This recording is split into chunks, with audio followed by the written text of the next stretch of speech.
What a year and a half it's been now.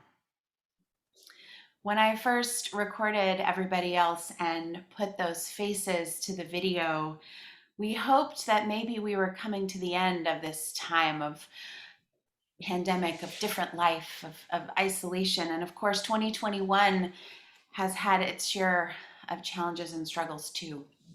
So today we're going to be reflecting together on how we take care of each other and how we respond in light of the toll that this time has taken on our minds and our spirits and our relationships in some ways. And what are some resources for our spirits and ways we might think about taking care of each other. I love the metaphor of a barn raising. And many of you will already know what that is, but just in case, a barn raising, or also historically called a raising bee, described a collective action of neighbors coming together to literally raise a barn. The practice was a community event that was not to be missed. And Wikipedia says the men worked, the women supported and fed, and the children played. Of course, as a Unitarian Universalist, I like to imagine a modern barn raising where people of all genders are invited to do the things that they feel called to do.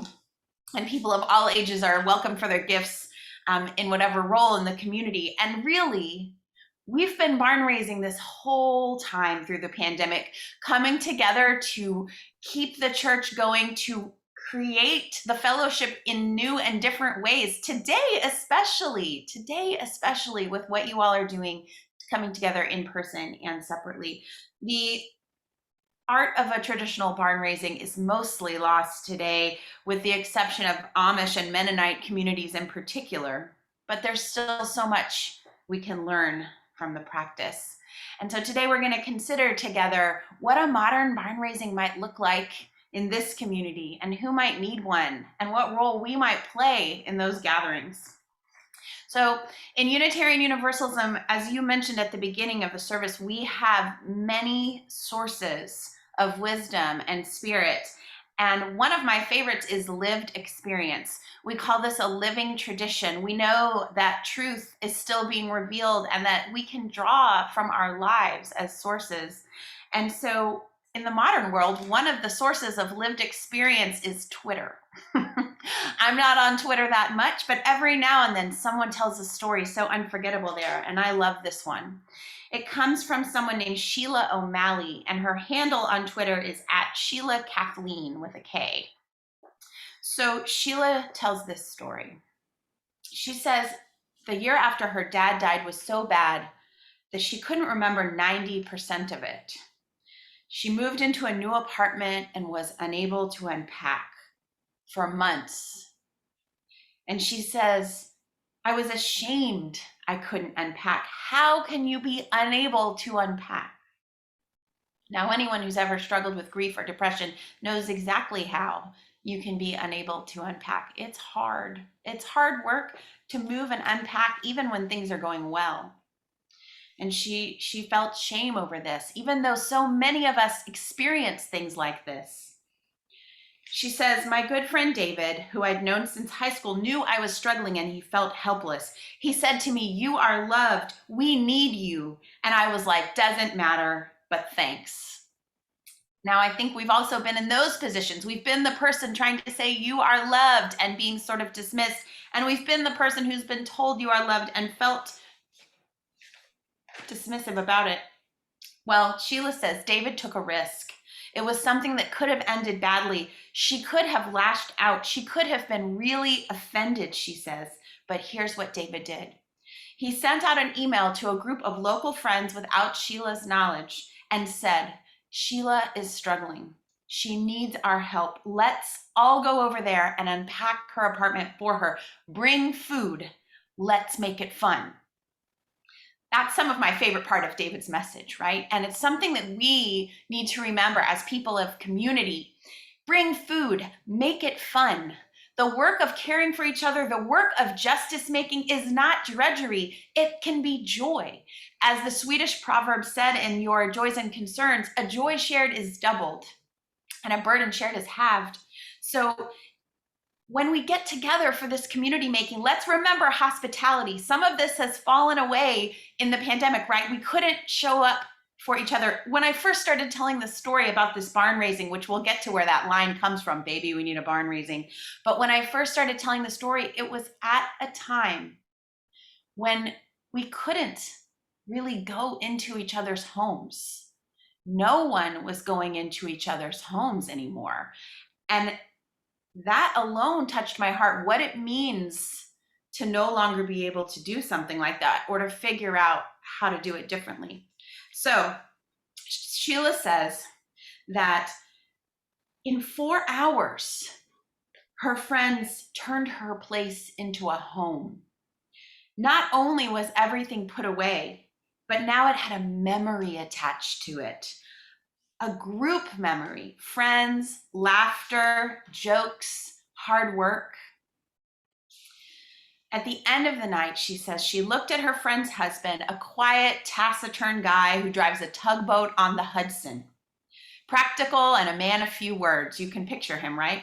She says, I looked at him speechless, not knowing how to say thank you, especially to this tough, self-sufficient, resilient man. He looked at me, Sheila says, saw the look on my face, understood the look, understood everything I was feeling, and said, listen, baby, what we did today was a barn raising. And I love that.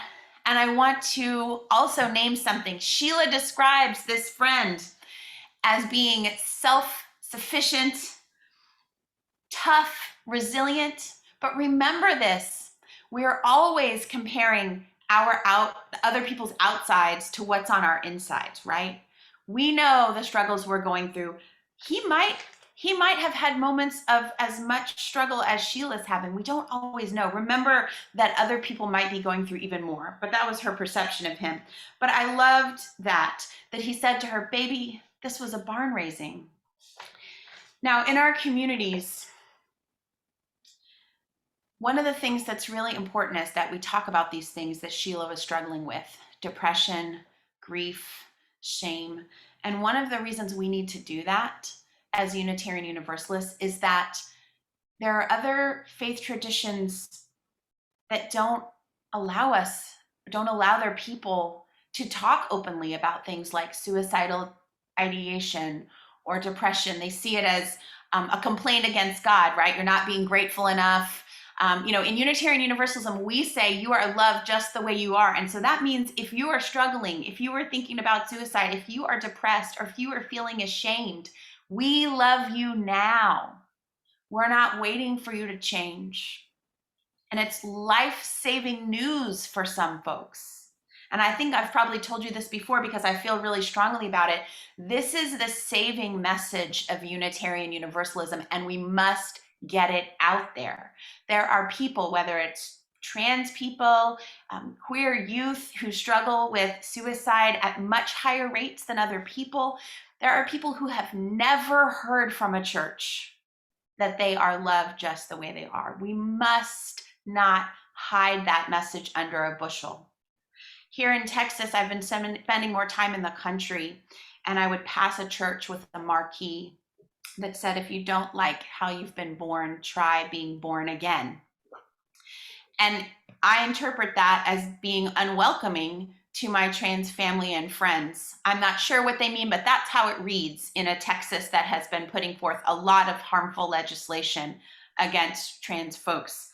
And so what I want is a Unitarian Universalism where we have our signs out there that says something that brings people in and that says you are loved just the way you are. So I ask all the congregations, do you have a sign out there? Do you have a marquee where you can write something? And if not, like, what's your sign going to be? How are people going to know that this is the place to come in just the way they are, whatever they're struggling with? I've lost some friends to suicide during this pandemic. And if you've lost people that way in your life, I just want you to know that you're not alone.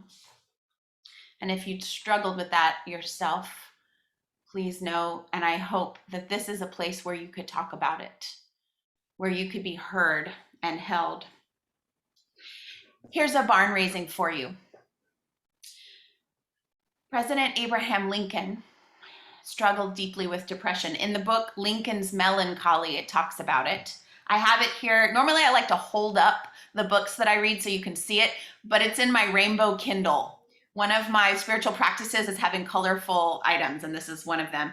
But so Lincoln's Melancholy is here in this rainbow Kindle, but I recommend that book to you if you're interested in history, as well as, the story behind the leader. So President Lincoln was so challenged by depression that some nights his friends had to spend the night with him to make sure he made it through the night. Greatness is there even as we struggle. If you struggle, remember that great folks have struggled. And if you are that friend to make it through the night with people, thank you. Another person in the struggle was Fred Rogers. Did you see the documentary, Won't You Be My Neighbor, about Mr. Rogers? I think I'm due to watch it again. It was so good. When you get a chance, if you haven't, I highly recommend Won't You Be My Neighbor. And in it, Fred Rogers' wife talks about how when he retired from his show, by the way, did you know that Fred Rogers was a minister? He was a community minister like me, and his show was his ministry, but he was an ordained minister. His show was his ministry to the world. And when he retired, it was very hard. And I think many of us in Unitarian Universalism have had that moment where you retire, and then what is the purpose going to be? What shape is life going to take? When my mom retired, she said she was only retiring from paid employment. She wanted to throw herself into the justice work of her Unitarian Universalist congregation as her new work. But Fred Rogers really struggled, and the song that encapsulates that, maybe you remember this song. It was between Daniel Tiger, who was Fred Rogers' kind of avatar on the show. Do you remember Daniel Tiger? And then Lady Aberlin was his friend. And they sang this duet together that is the perfect description to me of what it means to be in community together through hard times. Here's what Daniel Tiger sang. He sang, "Often I wonder if I'm a mistake. I'm not supposed to be scared, am I? Sometimes I cry and sometimes I shake, wondering, isn't it true that the strong never break? I'm not like anyone else I know. I'm not like anyone else." That was his verse. And what breaks my heart about that verse is not that he's struggling.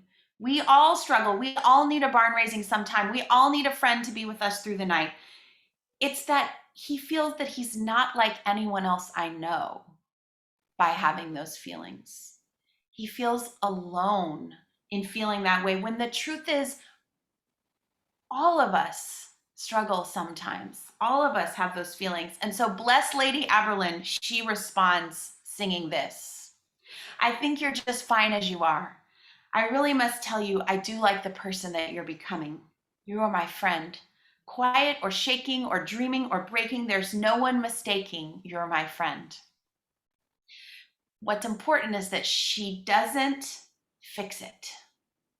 She sings this verse of loving him just the way he is, and he doesn't stop singing about his pain.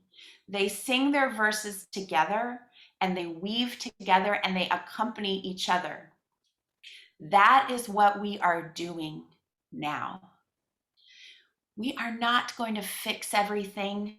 If I took this job as the executive director of Texas UU Justice Ministry thinking I was going to fix Texas, fix our justice struggles, I would be underground in a day. We cannot fix everything together. What we can do is we can accompany each other, and we can take these little actions, showing up and helping a friend unpack their apartment, showing up with hospitality, showing up to testify in our capitals, writing our letters, doing whatever the thing is that we can do to be part of the community together, but knowing that it's a long journey that we're on, and the journey is the work together. It is what it is to be community. I want to share with you my favorite resource for hope in struggle. Of course, church is a big one, right? We have the chance to see each other and know what is needed, and have a people who we can ask for a barn raising when we need one. But another one that I love is a book called Not Alone: Reflections on Faith and Depression by Monica Coleman. It's also in here, or I'd hold it up for you. Not Alone: Reflections on Faith and Depression. Monica Coleman is a Black womanist theologian. I'll send you a link to this later. But what she does, and I can't highly recommend it enough, is she writes short devotionals to get us through hard times. And because when you're struggling, it's hard to do something big. It's hard to unpack a whole apartment, but you could unpack one box with friends, maybe. So she writes these short questions. Things like, what song lifts you up when you need it? Who can handle your truth? She gives little nuggets of encouragement, digestible for when you're struggling. And I want to share a few of them with you. She offers, have faith. There will be winters when the only evidence of life is deep below ground. We're coming into that time, right? So I think it's good to remember that. She says, practice hospitality. Here's David and Sheila. She says, when running on empty, may someone open the door, cook a meal, pull a chair back at the table, and share. She says, practice acceptance. No one is unbreakable. You are already enough. You've already done enough. Can you take that in? This is me asking. That no one is unbreakable, that you are already enough. She says to seek laughter. What can you do to laugh more? What makes you feel alive? This is a question my family asks at the dinner table whenever we get our act together to sit down for dinner. What is one funny thing that happened today? And remember to look and keep those sources of laughter nearby. We have a favorite show, maybe I've told you before, for instant laughter. It's called Nailed It. It's where amateur bakers try to bake very complicated things and it always goes wrong, but they celebrate their failures and they laugh at them. So I encourage you to find something that just will make you laugh no matter what. Know what it is and keep it close by. And Monica Coleman says this, remember that it is darkest before the dawn. And she says, I think of my medication as a Eucharist. Who am I to say God doesn't heal through a pill? There are so many ways for us to get through hard times. I just want to invite you sometime today, before we go into this season of holidays, of darker nights, where things are uncertain, to sit down and make a list of just a few things, like Monica Coleman suggested, a song that lifts you up, a person you can call, something funny to be your go-to. Make a list and post it somewhere close, because when it gets hard, sometimes we forget. And then the other thing I want to ask you to do, the last thing, is this. Really give some thought to who might need a barn raising. The thing that Monica Coleman says is that it's all well and good to put things up that says the suicide hotline number when something happens like that, to put it on Facebook or to share it in an email. It's all well and good to look around at who's here. But what people struggling, like Sheila, like many of us, need is someone to notice when we're not here. So I want to invite you to look around your neighborhood, your fellowship, your community, your social media, whatever it might be, and notice who's not showing up as much, who maybe was vibrant and now is quiet. Can you reach out like David did for Sheila, knowing that it might not go well, as she acknowledged, but then again, you might just be the barn raiser that somebody needs. And if you are the one who needs a barn raising, will you give us a sign, even something small, so that this community can be there for you? May it be so. Blessed be.